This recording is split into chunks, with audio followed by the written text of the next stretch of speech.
Even I believe these claims as a college athlete and nutrition student because I didn't take time to look into the science. But we now have abundant research on creatine safety in people of varied ages and activity levels.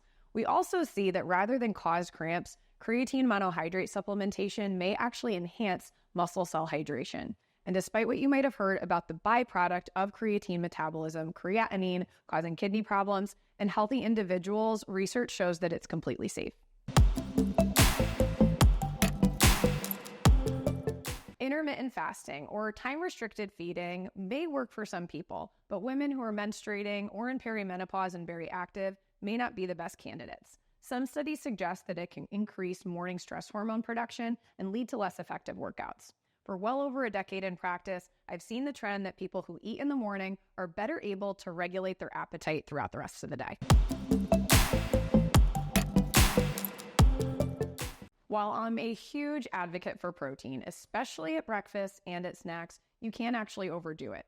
Studies suggest that 2.5 grams of protein per kilogram of your body weight per day can be safe for athletes, especially those that are in heavy training with a high muscle mass or those who are injured and need to preserve their muscle mass. But the former also have higher energy expenditure and therefore higher carbohydrate needs, while the latter are only doing this for a short period of time.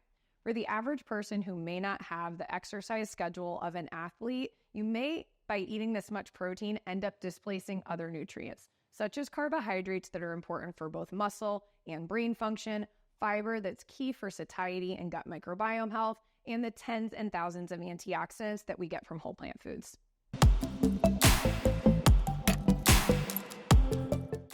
Ideally, we would get everything we need from food, but on top of having athletic and fitness-minded goals, we are busier than ever, and there's some evidence that our food might not be as nutrient-rich as it used to be due to modern farming practices. Plus, we have so much more information now on how to support health and longevity.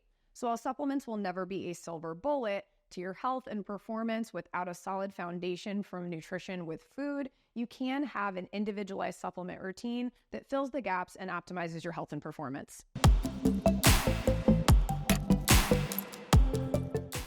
Sadly, there are still parents, coaches, and even doctors who think absence of menstrual function is normal in young athletes and young adults who have high activity levels. Unfortunately, this is a consequence often of low energy availability or not eating enough calories to support basic body functions when we account for the energy that's expended for your training.